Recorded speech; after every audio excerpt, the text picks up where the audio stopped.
এতদিনে শুনছেন না বাংলাদেশে হচ্ছে মাদ্রাসাগুলোর মধ্যে ছোট ছোট বাচ্চা মেয়েকে ধর্ষণ করা হতো, ছোট ছোট বাচ্চা মেয়েকে বলাৎকার করা হতো। এখন দেখেন বাংলাদেশে মাদ্রাসার ছোট ছোট ছেলেগুলো আছে না, তাদেরকেও মাদ্রাসার শিক্ষকরা কিভাবে নির্যাতন করতেছে। পুরো ভিডিওটা দেখুন, তারপরে কিছু বলতেছি। আমি মাদ্রাসায় শুয়ে আছি, শান্ত বক্সি আমাকে আসি বলে, মাহিম একটু আমার বাড়ি যাওয়া লাগলো হয়। আমি সেই সময় বলি না আমি যাবো না। তারপরে শান্ত বক্সি আমাকে জোর করে নিয়ে গেছে। তার বাড়িতে আমি শুয়েছি, সে লাইট নিয়ে বাইরে বাইরে। তারপরে দেখি আমার ব্যথা লাগে, তারপরে দেখি আমাকে জেনা করতেছে। আর একদিন আমি মাদ্রাসায় শুয়েছি, সেই জন্য রাত 1টা-2টার সময় আমাকে এসে জেনা করে। এদের কি রকম চিন্তা ভাবনা একটু ভাবতে পারেন আপনারা? মানে এদের শুধু একটা মানে একটু হলেই হয়, শুধু এদের খালি বুঝে গেছেন তো নাকি?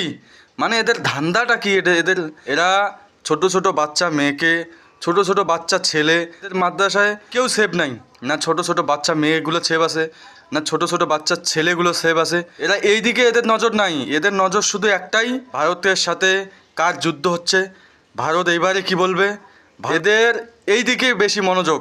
এদের দেশের মধ্যে যে কি কি হচ্ছে সেগুলোর দিকে এদের কিচ্ছু নজর নাই, তাতে এদের কিচ্ছু যায় আসে না। আমি মানছি ধর্ষণ যে কোনো দেশে হতে পারে, ধর্ষণ আমাদের দেশেও হয়, না হওয়া কথা না। ধর্ষণ সব দেশেই হয়, কম আর বেশি সব দেশেই হয়। কিন্তু ভাই তোমাদের দেশে ছোট ছোট বাচ্চা ছেলেগুলোও ধর্ষণ হয়ে যাচ্ছে, একটু তো শরম করো। ভারত বিরোধী, এই যে ভারত বিরোধীরা যারা ভারত বিরোধী বেশি করেন তাদেরকে বলছি কথাটা, ভাই এগুলো করে প্রোটেস্ট করো, এগুলোকে নিয়ে ভিডিও বানাও। চলো ঠিক আছে, আজকের মতো এখানেই শেষ করছি। সবাই ভালো থাকবেন, সুস্থ থাকবেন, দেখা হবে আরও একটি ভিডিওতে।